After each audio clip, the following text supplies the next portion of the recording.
Migrants or refugees? Thousands of people fleeing war and destruction.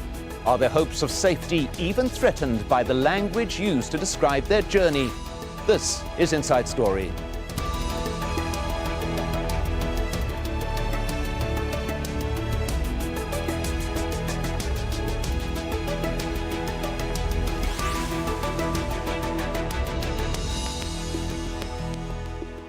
Hello and welcome to the programme. I'm Mike Hanna. Thousands of words, hundreds of reports on television and radio, all of them summed up in a single photograph.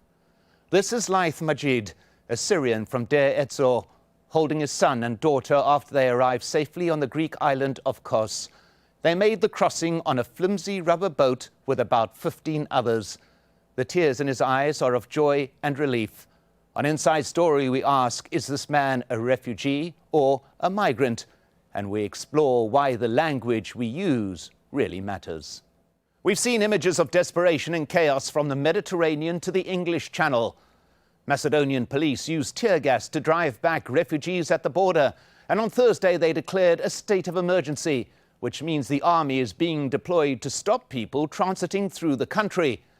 British and French authorities have announced a new command and control centre in Calais. 5,000 people are living in makeshift camps there, awaiting the chance to smuggle themselves into the UK. And Germany wants to see measures to stop new arrivals travelling unchecked through Europe. The country's expecting a record 800,000 people to apply for asylum this year.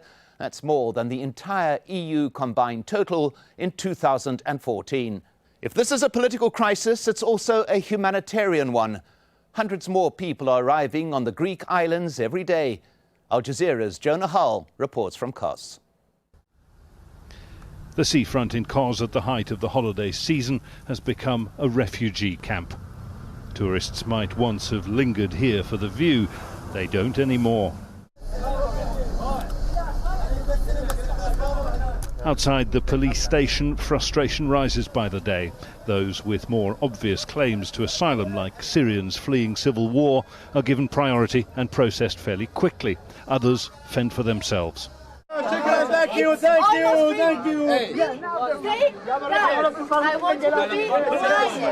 International agencies are trying to help speed up a process that is grindingly slow, but they say they're getting little help from the local authorities. We have offered to the municipal authorities our support. We can provide tents, we can provide services, but they have... How quickly? We can provide it very quickly, but we need them to provide us a site where we can put the tents. And so the Greeks are dragging their feet? Let's say we haven't received a positive reply yet. This is what passes for formal accommodation, an abandoned hotel with meagre facilities. Contagious diseases, infectious diseases, we're facing diseases that are coming from their countries. We have malaria cases, scabies cases, some typhoids, TBs. Could the authorities be doing more, do you think? They could help a little bit more. How long have you been here? 20 days, maybe 5 days, 15 days, and 20 days only. In that time, have you had any help, any support? No, everything is very bad now here. Where do you want to go? Want to go Germany. Germany? Yes. Germany, sir. You? Germany. You? Germany.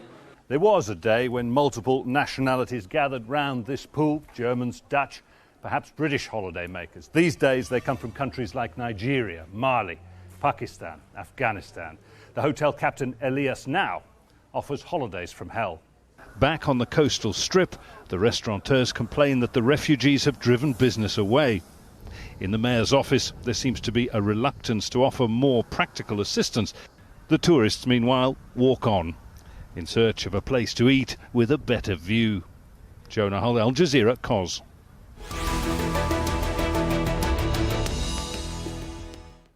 Well, let's now welcome our guests. In London, we have Gary van Gulik, Deputy Director for Amnesty International in Europe and Central Asia. In Paris, François Germain, a research fellow from the Centre for Ethnic and Migration Studies. And also in London, Adrian Berry, a barrister from the Garden Court Chambers and chair of the Immigration Practitioners Association. Welcome to you all. Let's begin with Gari van Gulik. We've seen pressure building in Greece. Now Macedonia is emerging as a new transit point for refugees, and still no solutions, no overarching solutions in sight, are there? Well, exactly.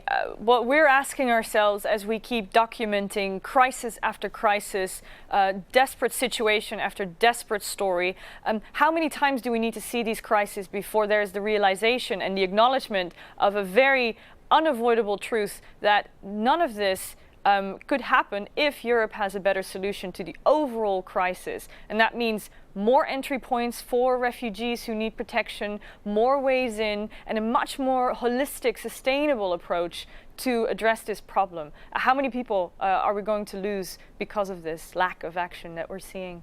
Well, Francois Jobin, we're talking specifically at this point with regard to Macedonia, with regard to Greece, as transient points, transit points that many argue is a period of 72 hours where people are attempting to move on to the next stage. But this appears to confound the entire problem, does it not? Yeah, in a way it does. But I think it's important to remember that this is not unprecedented for Europe and that it is not really a migration crisis. Rather, it is, and this is the way I see it at least, this is a crisis of Europe, of Europe's identity and ideal. The question really now is, for how long will Europe accept to continue to be the deadliest destination in the world for migrants, and will finally someone have the guts to realize that this is a crisis for Europe and a crisis for Europe identity and ideal? Well, Adrian Berry, Europe appears to be attempting to deal with it, as it is at all, on a nation-state basis. There is very little interstate discussion or attempts to create some kind of overarching way to deal with this that does not have to do with security. There is agreement on how to stop people coming into nation-states, but not agreement on how to help them do so.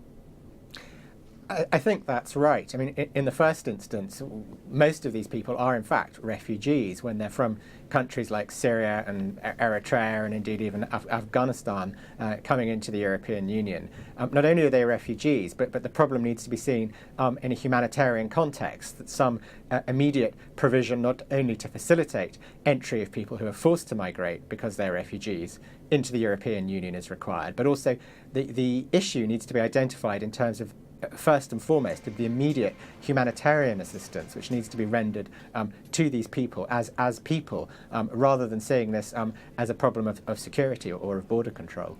Well, in essence, dealing with it as a humanitarian crisis requires critical points of definition. The words refugee and migrant have often been used interchangeably when discussing Europe's migration crisis, and that itself may be at the root of the problem. Refugees are people who have fled persecution and lack the protection of their own countries, says the United Nations. On the other hand, migrants leave their countries to seek better jobs or education. They continue to have the protection of their home governments. International law gives refugees very specific protections that aren't extended to migrants. And the Universal Declaration of Human Rights says that everyone has the right to seek asylum from persecution in other countries. And the 1951 UN Refugee Convention protects refugees from being returned to countries where they risk persecution. Gari van Gulik, clearly this is not just a matter of semantics. It is crucial to determining how states respond to this ongoing crisis, is it not? Absolutely. These words matter very much, and we notice them being used in wrong ways, often on purpose to play political games quite often, or to use them to stop providing services or access to borders. Now, to be very clear, all people on the move, migrants or refugees, have a right to dignity, to certain humanitarian conditions that are okay, so shelter, food, etc. And even those provisions are not right now provided in, for example, Greece and now the border with Macedonia. But when it comes to refugees, and again, there's a few countries in the world that we consider the people coming from there are prima facie refugees, so we consider them as refugees whether they went through a process or not.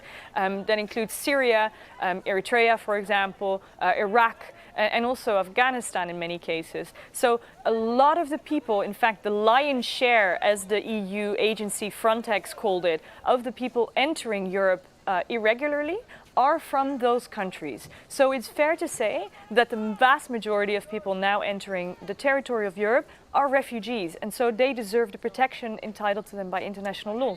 And yet, Adrian Berry, some appear to disagree. The British Prime Minister David Cameron stating unequivocally that he sees the majority of those seeking refuge in Britain as economic migrants rather than as political refugees. So there's clearly differences between nation states in Europe as to who is what. It's very unclear where the Prime Minister gets the evidence to make the assertion that they are economic migrants rather than refugees.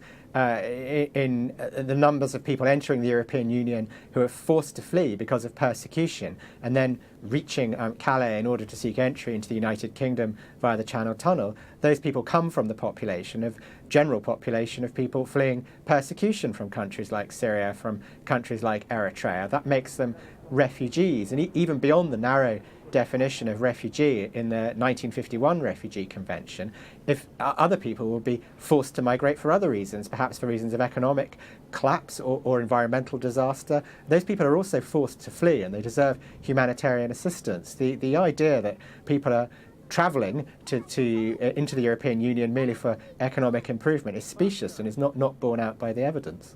Well, Francois Germain, it appears that certain states in Europe use this definition of words as a way not to deal with the issue. We have heard the example there of the British Prime Minister.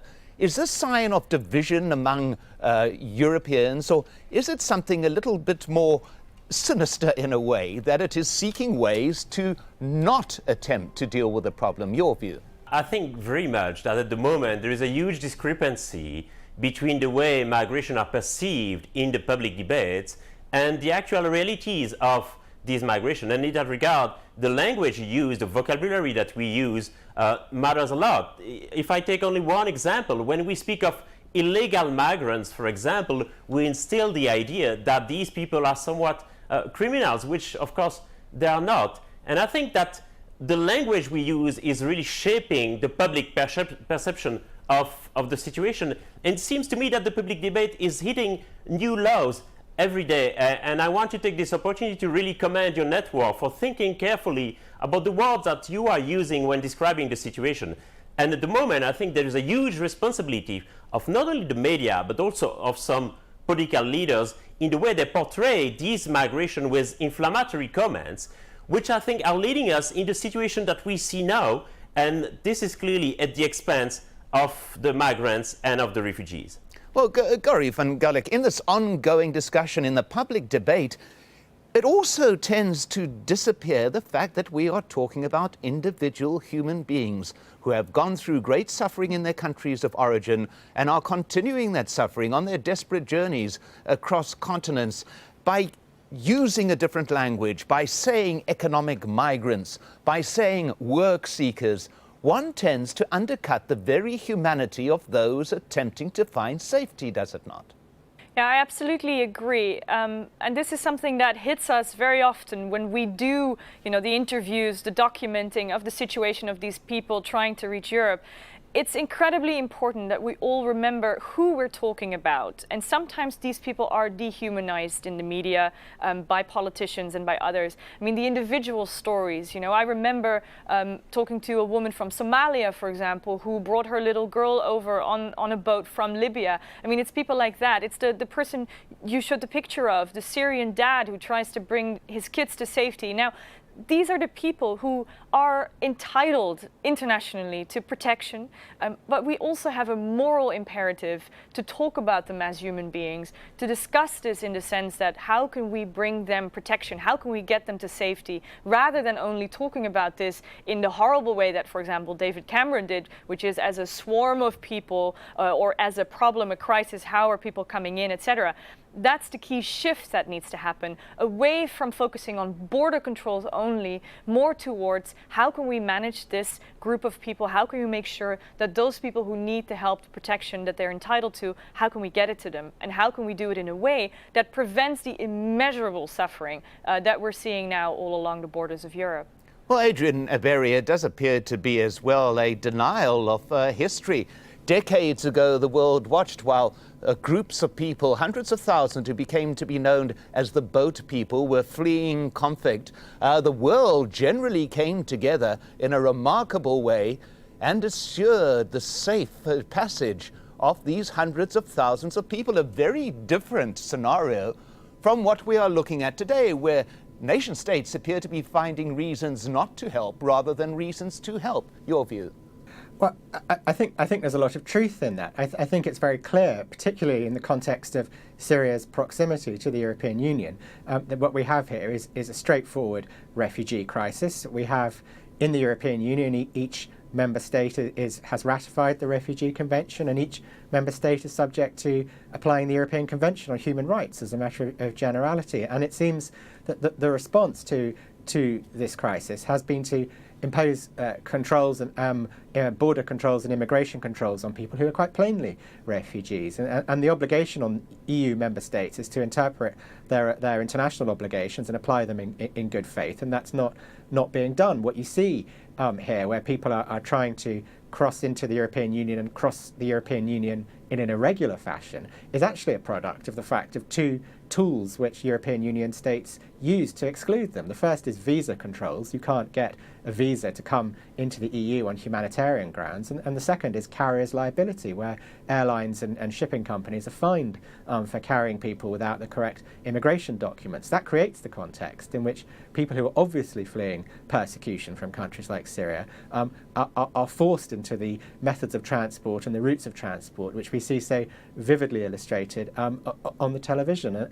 And in the absence of any adequate resettlement program and care for these people as they leave their own countries and their neighbouring countries in order to promote resettlement, then people are forced into irregular forms of migration in order to seek asylum in European Union states. Well, Francois Germain, we've heard what the problems are, we've heard what is not being done. What needs to change? What can be done to improve the lot of these hundreds of thousands of people?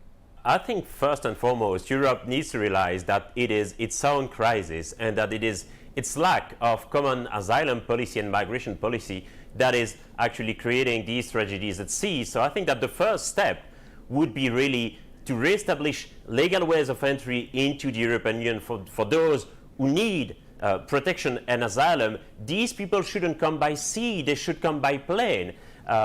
It is extremely important also because there is an imbalance between the number of asylum applications that different countries receive, and clearly Greece or Italy are overwhelmed at the moment. It is important that we harmonize the criteria for granting asylum in the EU, and that somehow that we centralize these applications at the European level so that we finally have a common European asylum policy. At the moment, we have a patchwork of 28 different asylum policies with different criteria, different conditions. This is one of the reasons why we have this crisis right now, and really states and governments need to abandon their incendiary discourses like we've heard from the UK Prime Minister or from the Slovakian Prime Minister as well, to really step up to their responsibilities and finally realize that this is a European issue to be addressed. Well, Gori van Gulik, a short while ago you used the word moral responsibility. Yet many would argue there's a complete abrogation of moral responsibility from many European nations. The statistics are quite staggering. Turkey has taken in 1.8 million people. Lebanon has taken in 1 million refugees. 1 in every 4 person in Lebanon is a refugee. Even Iraq, which has its own problems, is hosting some 200,000 refugees. Let's take a look at the figures in Europe. 340,000 people crossed European borders this year. That's a large number, but that is less than half of 1% of the total European population of 740 million people. Europe is not getting overwhelmed with refugees. It is pretending that it is it not?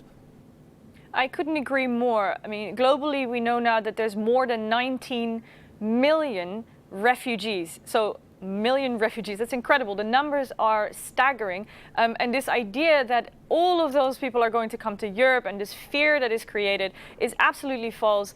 We're having fights in Europe between countries over thousands, tens of thousands, but we're nowhere near the numbers that some of the other countries that you mentioned have taken in. So we need to see two forms of solidarity here, two forms of solutions. Number one is more numbers. Whether it's popular politically or not, we're going to have more safe and legal routes into Europe for those who need protection. So we need to see that international solidarity. Europe needs to take on a larger share of its responsibility and of the the global refugee crisis.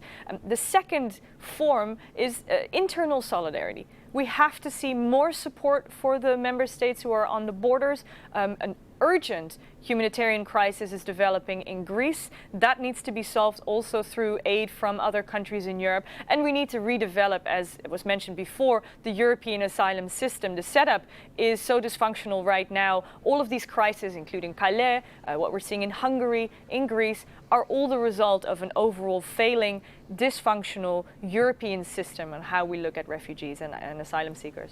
Adrian Berry, in terms of looking at refugees and asylum seekers, surely a crucial point too is that mindset in terms of looking at people who want to move. The general opinion appears to be in many European countries they are a threat. However, great nations have been built on migration in the past, have been built on refugees coming. Surely the mindset should be that there is a benefit to allowing people in rather than trying to keep them out. Well, it's certainly true that migration, just as settled lives are simply a factor in ordinary human societies and in human behaviour. Countries such as my own in the United Kingdom have benefited enormously from migration generally, particularly in the southeast of England. And London is obviously a highly cosmopolitan city. But the issue for refugees is this is about protection in the first instance as well. And yes, of course, they have a lot to contribute. But even if they didn't, they would still be deserving of dignity and respect, and a humanitarian response would still be required.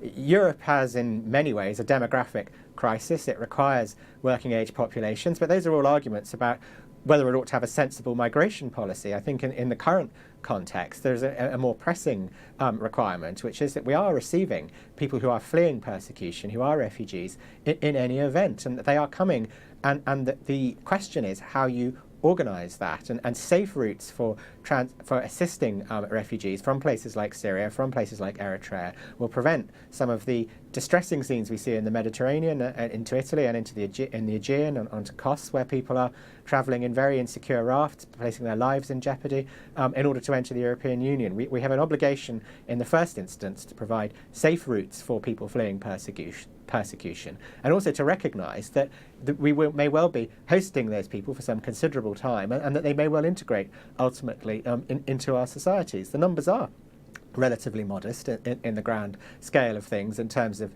the European Union's population, but also the question isn't so much whether it should be permitted, but given that it is happening, how do we respond in a way that is compliant with our humanitarian concerns and general common humanity, as well as with our international obligations? Francois Germain, very, very quickly, where we are going towards is that ultimately this is a human rights issue that needs to be addressed. It is not one of logistics. It is one about the rights of individual human people. Your view?